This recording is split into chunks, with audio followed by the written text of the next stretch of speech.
탐사일보TV 임병수 대표입니다. 오늘 오후 국제 범죄 뉴스가 전 세계를 뒤흔들었습니다. 캄보디아 정부가 대규모 온라인 사기 그리고 인신매매 범죄의 배후로 지목되었던 프린스그룹, 즉 태자그룹의 회장 천즈를 체포해서 중국으로 송환했다는 소식이 전해졌습니다. 자, 오늘 방송에서 천즈 회장이 누구인지 다시 한번 정리하고, 그가 운영한 범죄 조직의 실체는 무엇이고 왜 국제사회가 그를 수배해왔으며 그 일어난 배경과 파장, 그리고 한국과 우리 국민에게 미치는 영향 등을 분석해 보겠습니다. 캄보디아 정부 발표에 따르면요, 캄보디아 내 온라인 스캠 사기 및 범죄단지 운영의 실질적 배후로 지목된 프린스그룹 회장 천즈가 지난 6일 현지에서 체포되어 중국으로 송환되었다고 합니다.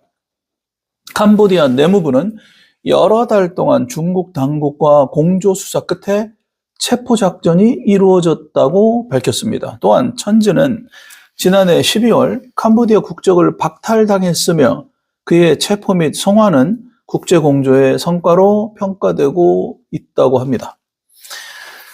천즈 회장은 중국 출생으로 2014년 캄보디아 시민권을 얻어 사업을 확장했습니다. 프린스그룹은 은행, 부동산, 카지노, 금융 서비스 등 다양한 사업을 운영하며 캄보디아 경제에서 영향력을 확대해왔죠.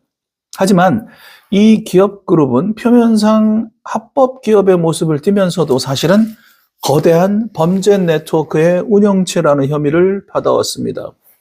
캄보디아에는 수년간 태자단지, 망고단지 등이라 불리는 대규모 스캠 범죄단지가 있었습니다. 이 단지들은 외형상 관광 개발지처럼 보였지만 실제로는 보이스피싱, 가상자산 사기, 강제 노동, 감금 등 조직적 범죄의 거점으로 알려졌습니다.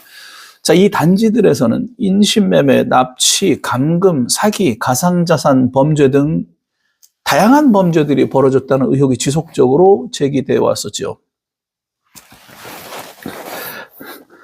지난해 10월 미국과 영국 정부는 프린스그룹과 천즈 회장을 제재 대상에 올리기도 했는데요.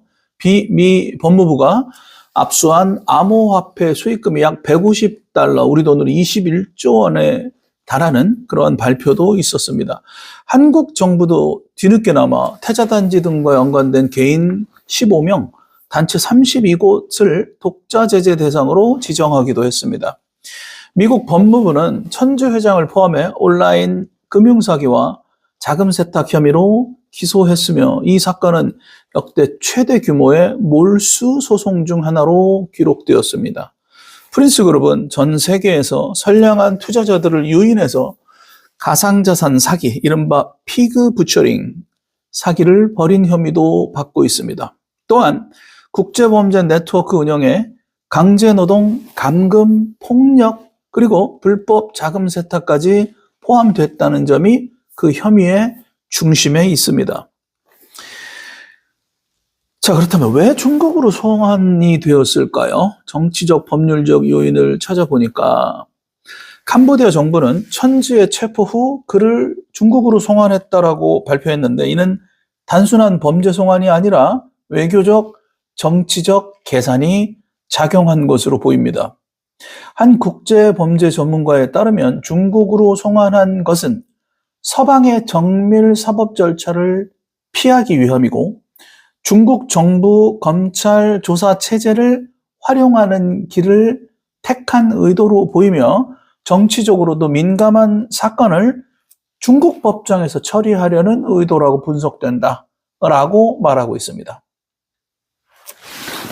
자, 그렇다면 피해 사례와 한국인 영향에 대해 설명을 드리면 피해 규모를 보면 전 세계적으로 프린스그룹의 사기 및 가상자산 범죄로 인해 수십억 달러, 우리 돈으로 수조 원대의 피해가 발생했다는 의혹이 있습니다. 한국인 피해 역시 포함되어 있다는 보도들이 꾸준히 제기돼 왔어요. 태자단지와 관련해 한국인 대학생이 감금과 폭행 끝에 숨진 사건도 여러분들은 많이 익히 알고 계십니다. 글로벌 대응과 전망에 대해서 말씀을 드리면 국제공조의 의미를 보면 천즈 회장 체포와 송환은 국제수사공조가 실제로 성과를 냈다라고 볼 수 있는 사실 보기 드문 사례입니다. 자, 이 사건을 계기로 동남아 범죄단지에 대한 국제 감시를 강화하게 되고 피해자 보호 체계를 구축하는 계기가 됐으며 디지털 금융 범죄 대응 등이 더 강화되고 있고 앞으로도 강화될 가능성이 매우 클 것으로 보입니다. 자, 오늘 체포 소식은 단순한 범죄자 체포가 아닙니다. 전 세계를 상대로 조직적으로 벌어진 온라인 사기와 인신매매 범죄의 실체를 드러낸 사건입니다.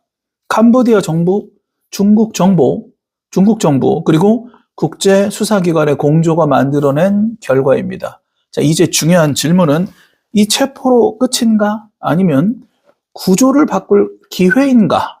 이것이 중요한 질문이 됩니다. 여러분의 의견도 기대하겠습니다.